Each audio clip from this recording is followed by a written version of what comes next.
Hello दोस्तों, स्वागत है आपका हमारे YouTube channel multiple education study पर।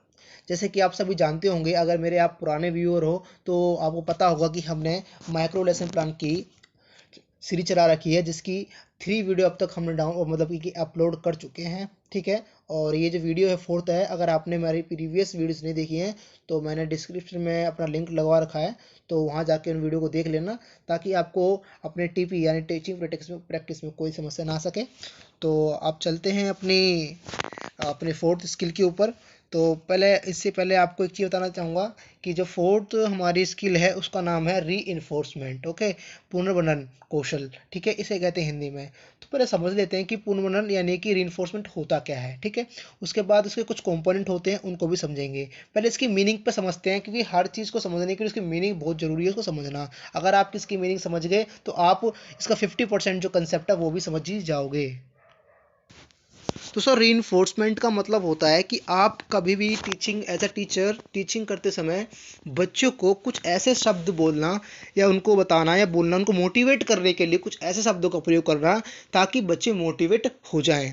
ठीक है, उसे कहते हैं हम रीइंफोर्समेंट। ओके, तो इसमें क्या होता है कि अगर आप एज अ टीचर हो, आप बच्चों को पढ़ा रहे हो, तो किस तरह आपको बच्चों को ट्रीट करना है, गाइड करना है, किस तरह से बताना है। ठीक है, किस तरह से इसको अपनी तरफ खींचना है, मतलब कह सकते हैं कि अट्रैक्टिव बनाना अपने लेसन को, चैप्टर को। तो आपको कुछ शब्दों का प्रयोग करना होता है वहाँ पर। तो वही क्या होता है, रीइंफोर्समेंट। ओके, इसको अब इसके कुछ पार्ट्स कह लो या फिर कंपोनेंट्स कह लो, सिमिलर है सारे।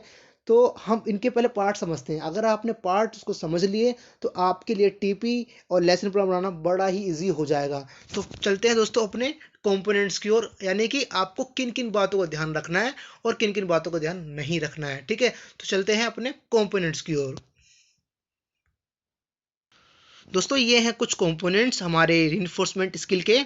तो पहला है इसके अंदर पॉजिटिव वर्बल रीइंफोर्समेंट, सकारात्मक शाब्दिक पुनर्वरण।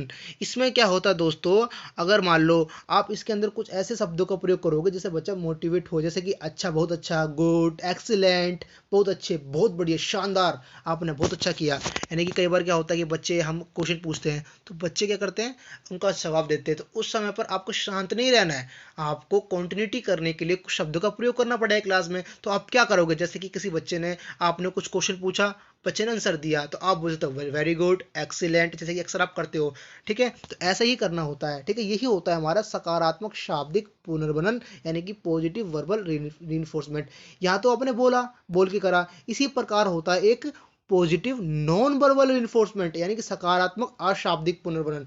इसमें क्या होता है कि टीचर मुंह से कुछ नहीं बोलते, उनकी आवाज़ जो वॉइस है वो नहीं निकलती, लेकिन जो उनका इशारा होता है, उनकी जो स्माइल होती है, वो ये मतलब बच्चों को मोटिवेट करती है कि हाँ, मुझे देख के सर हंस रहे हैं, यानी कि अब मुस्कुरा रहे हैं, यानी कि मैं ठीक बोल रहा हूँ। यानी कि मैं जो भी स्टूडेंट होगा वही सोचेगा, अच्छा, मेरे बारे में सर अच्छा सोच रहे हैं। ठीक है, यानी कि मुझे मोटिवेट करने के लिए कुछ सर जी कर रहे हैं, अपने मूवमेंट कर रहे हैं, जेस्चर कर रहे हैं। तो यही क्या होता है, नॉन वर्बल रीइंफोर्समेंट। ओके, जैसे कि एग्जाम्पल हो गया, अगर टीचर कई बार हंस जाते हैं, सर हिलाते हैं, ओहो अच्छा, बहुत बढ़िया, बहुत बढ़िया, मतलब कहते नहीं है, लेकिन अपने उनका जो मूवमेंट होती है, ऐसा लगता है कि हाँ, बच्चे को वो क्या कर रहे हैं, ट्रीट कर रहे हैं, मोटिवेट करने का कोशिश कर रहे हैं, बच्चा भी ऐसा सोचता है। ठीक है, तो यही क्या होता है, पॉजिटिव नॉन वर्बल रीइंफोर्समेंट। ठीक है, और नेक्स्ट है सी, नकारात्मक शाब्दिक पुनर्वनन, नेगेटिव वर्बल रीइंफोर्समेंट। इसमें क्या होता है कि टीचर रीइंफोर्समेंट तो करता है लेकिन नेगेटिविटी करता है, उसमें दिखाता है कैसे, ना समझ है तू, तुझे कुछ नहीं आता। कई बार क्या होता है कि टीचर कुछ क्वेश्चन पूछते हैं, तो ऐसे टीचर होते हैं, सभी टीचर नहीं होते, लेकिन कुछ टीचर ऐसे होते हैं जो बच्चों को डांट देते हैं कि अरे तू कुछ नहीं कर पाएगा, अरे तू क्या कर रहा है, इस तरह से, है ना। तो इस तरह नहीं करना है हमें। ठीक है, तो हमने क्रॉस का निशान भी लगा रखा है। ठीक है, नेक्स्ट है नकारात्मक अशाब्दिक पुनर्वनन, नेगेटिव नॉन वर्बल रीइंफोर्समेंट। इसमें क्या होता है, कई बार क्या है कि बच्चे शैतानी कर रहे होते हैं, तो कई बार टीचर आते हैं दूर से ही, अगर मान लो क्लास में आ गए, तो टीचर क्या करेंगे, अपनी भौहें होती हैं या फिर अपने मुंह ऐंठते हैं, है ना, अपने दांत खिसखिसाते हैं। तो ये क्या होता है, negative non verbal reinforcement. Okay, इसी प्रकार है सकारात्मक पुनर्वनन की कमी, लैक ऑफ पॉजिटिव रीइंफोर्समेंट। कभी भी आपको लैक ऑफ पॉजिटिव रीइंफोर्समेंट नहीं करनी एज अ टीचर, क्योंकि अगर बच्चों को सही समय पर मोटिवेशन नहीं मिला, अगर आप उसको प्रोत्साहित नहीं करोगे, तो बच्चा के अंदर इंटरेस्ट नहीं आएगा, नहीं वो उसकी जो स्टडी करने के लिए जो उसका मन है वो कब नहीं बनेगा। इसलिए बच्चों को मोटिवेट करने के लिए हमें कभी भी लैक ऑफ पॉजिटिव रीइंफोर्समेंट में नहीं आना है, ना ही इसका यूज़ करना है क्लास के अंदर। ठीक है, अब बात कर लेते हैं लास्ट की, एफ में क्या है, पुनर्वनन का गलत उपयोग, इनअप्रोप्रिएट यूज ऑफ रीइंफोर्समेंट, यानी कि हमें कभी भी इनका जो रीइंफोर्समेंट होती है इनका कभी प्रयोग नहीं करना चाहिए गलत रूप में एज अ टीचर। ठीक है, अगर मान लो किसी जो बच्चा लायक है रीइंफोर्समेंट के पॉजिटिव, उसे आप पॉजिटिव नहीं कर रहे हो, और जो नहीं लायक है उसे कर रहे हो, तो ये गलत बात है एज अ टीचर। ठीक है, तो देखो मैंने ये तो सारे हो गए कंपोनेंट्स, सारे हैं कंपोनेंट, ये सारे कंपोनेंट होते हैं हमारे इन्फोर्समेंट के अंदर। लेकिन आप एक चीज ध्यान रखना, एज अ टीचर आपको सिर्फ दो ही का प्रयोग करना है, जो मैंने ऊपर टिक लगा रखे ए और बी।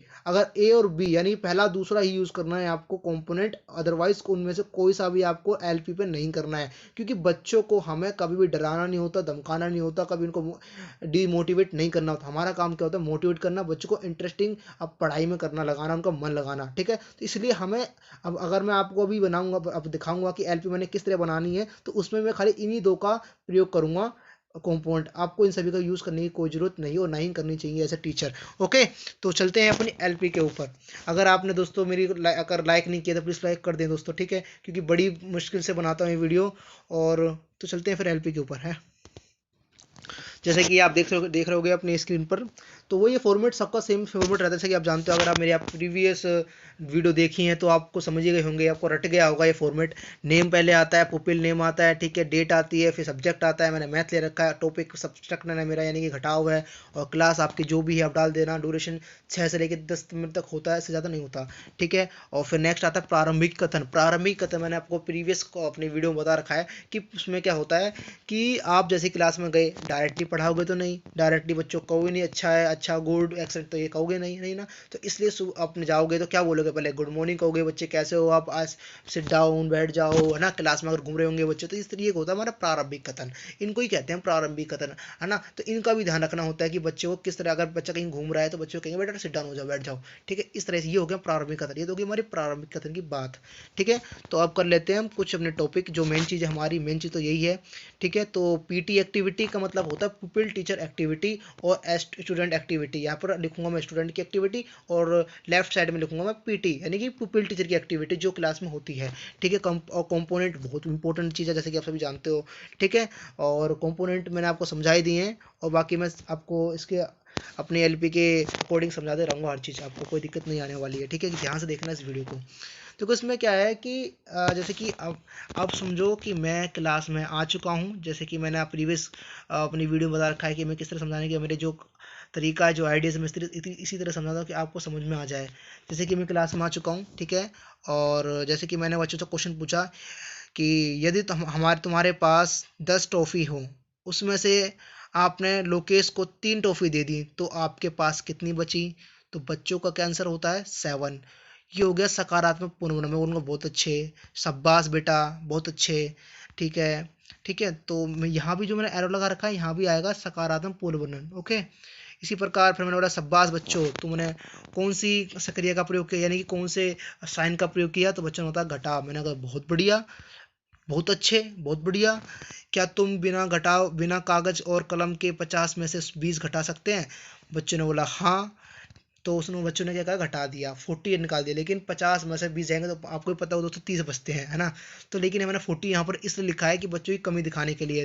लेकिन मैं बच्चों को डांटूंगा नहीं, मैं देखो मैं किस तरह अपने टेक्निक का यूज़ करूँगा। यहाँ पर उनको सकारात्मक पूर्ण यहाँ पर आ जाएगा, यानी कि जो पॉजिटिव हमारा रीइंफोर्समेंट है यहाँ पर आ जाएगा। ठीक है, क्योंकि मैंने बहुत अच्छे बोला, यानी कि पॉजिटिव सेंस दे रहा है, तो यहाँ पर पॉजिटिव आ जाएगा यहाँ पर। ठीक है, नेगेटिव तो बात करनी ही नहीं है, हमें इस बात का जरूर ध्यान है कि नेगेटिविटी आनी ही नहीं चाहिए हमारी क्लास में कभी भी। ठीक है, नेक्स्ट है, अरे मैंने बोला मुस्कुराते हुए बोला, अरे कोई बात नहीं बच्चों, दोबारा प्रयास करो। तो बच्चों ने दोबारा प्रयास किया और 30 आंसर दे दिया। फिर मैंने बोला बहुत अच्छे, बिल्कुल सही, दोबारा। ठीक है, ये मैंने कहा बच्चों को, तो बच्चे खुश हो गए, और बच्चों ने फिर मेरे को देना पड़ा क्या, कौन सा कंपोनेंट यहाँ पर, सकारात्मक पुनर्वनन देना पड़ा। और ठीक है, इसी प्रकार फिर नेक्स्ट पूछा, मैंने क्वेश्चन पूछा बच्चों से, बिल्कुल सही। ठीक है, दोबारा आप दोबारा 32 में से 10 गए तो कितना बचे। मैंने खुशी खुशी पूछते बच्चे, अच्छा अगर आपको ये आ गए तो ये बताओ कि 32 में से अगर 10 गए कितने बचे। बच्चे ने बताया 22। मैंने एक्सीलेंट, बहुत बढ़िया बच्चों, उस लड़की के लिए ताली बजाओ। तो बच्चों ने ताली बजा दी। तो ये क्या है, मेरा रीइंफोर्समेंट है पॉजिटिव वाला। ठीक है, मैंने यहाँ पर लगा रखे हैं इन्वर्टेड कॉमा, समझ जाना आप। ठीक है, तो बच्चे खुश होते हैं और ताली बजाते हैं तो बच्चे खुश होते हैं। और इसी प्रकार लास्ट में कहें तो बच्चों आपने आज पता है क्या सीखा है, आपने घटाव सीख लिया आज। शाबाश बच्चों, बहुत जल्दी आपने सारी चीज़ें सीख ली हैं। ठीक है, तो ये हो गई है, मेरे हो गया एंड का टॉपिक रहता है। अब एंड में क्या बोलोगे आप, यानी कि समापन कथन में क्या कहोगे? समापन कथन में सिर्फ यही कहोगे कि बच्चों आज हमने घटाव करना सीखा और आप सभी इसका अभ्यास घर पर करें। और लास्ट में आप होमवर्क देते हो, सेम वही चीज़ करना है यहाँ पर। लास्ट में आप होमवर्क दोगे, यानी कि अपने ब्लैक बोर्ड पर कुछ क्वेश्चंस लिखोगे, बच्चे अपने जो नोटबुक है उसमें उतारेंगे और दैट्स ऑल, खत्म। ठीक है, ये इस तरह से आपको करना है अपनी रीइंफोर्समेंट का स्किल का यूज़। ठीक है, आपको इस बस एक बात ध्यान रखनी है, जब आप प्रेजेंटेशन देते हो तो आपको सकारात्मक ये जितने कंपोनेंट को भूल जाना है। कब? प्रेजेंटेशन देते समय भूल जाना होता है कि सकारात्मक कुछ है भी नहीं, कंपोनेंट को भूल जाओ, बस आपका एक्टिविटी और ये दोनों चलेंगे, कुछ नहीं चलता। लेकिन आप जब लिखोगे तो कंपोनेंट नेसेसरी हो जाता है। ठीक है, तो आई आई होप आपको समझ में आ गया होगा सारी वीडियो। तो अगर आपने लाइक नहीं किया हो तो उसे लाइक कर देना, सब्सक्राइब जरूर कर देना अगर आपको मेरी वीडियो ऐसे चाहिए तो। और जो बेल आइकन होता है उसको प्रेस करना ताकि आप हमेशा मेरी अगर वीडियो आती है तो अपडेटेड रहें। Okay, thank you, take care, bye bye.